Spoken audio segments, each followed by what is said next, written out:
Hello, my name is Patrick Stanley, and I'm doing my photo voice project on the American Indian population around the Spokane area. I was able to take pictures in Spokane as well as northwest into Tum Tum area and into the Spokane Indian Tribe Reservation in Will Point. You can see the signs on screen are supposed to be the welcome signs to Tum Tum area and the reservation. For this presentation, I will cover two chapters in the book, Is Everyone Really Equal?, which is on screen right now.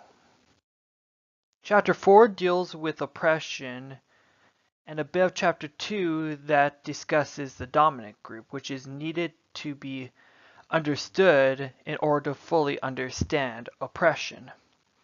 Oppression, as described on page 39 of the book, is a set of policies, practices, traditions, norm, definitions, and explanations which function to systematically exploit one social group to benefit another social group.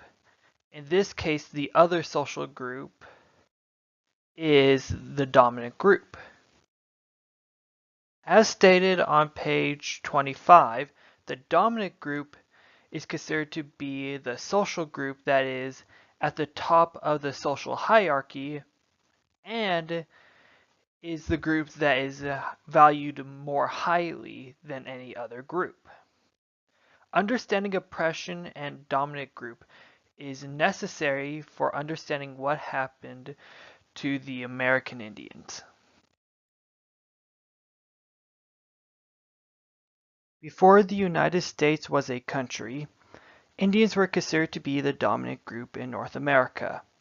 They had the most land, resources, and set the norms to society, especially in the Pacific Northwest.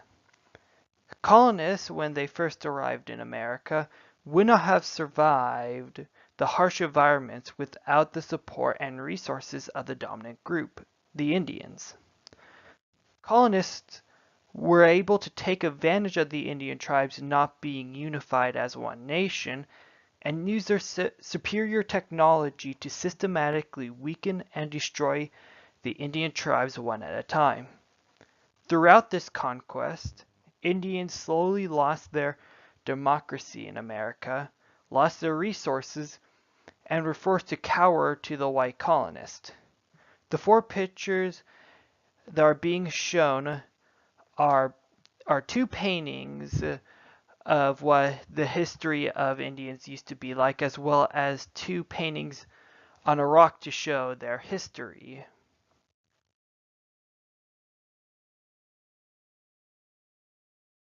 Today, with the dominant group in America being Caucasian males, the Indian population is facing a law of discrimination.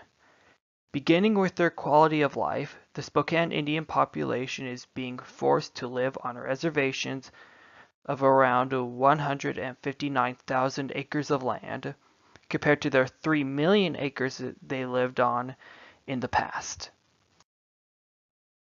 In regards to housing, Indians prefer to live in teepees like the one shown on the previous screen because of their ability to be easily transported. However, the government built them houses to live on, which are now worn down and are falling apart, just like the property being shown on screen right now. Some of their resources are also being threatened by white power. One of the Indians' main sources of food was the salmon, which can easily be obtained from the Spokane River, as seen on the picture to the left.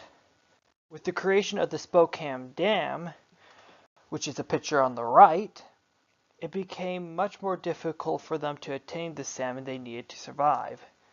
The dam is also responsible for the destruction of their sacred grounds.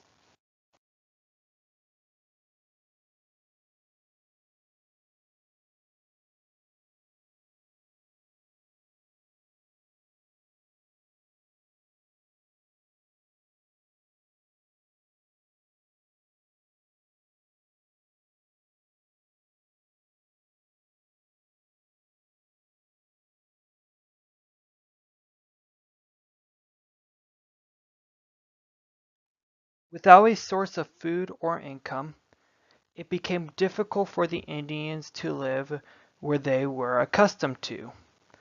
As their numbers began to dwindle, they became stereotyped as a lazy group of people who were unable to support themselves. To make matters even worse, it became difficult for them to obtain jobs in Spokane. As stated in the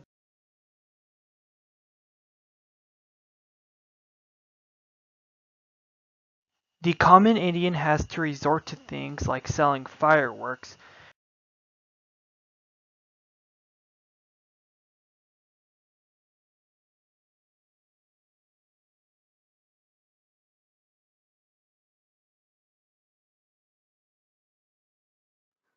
In conclusion, the Indian population has been oppressed against since the Revolutionary War. The Indian population has managed to survive,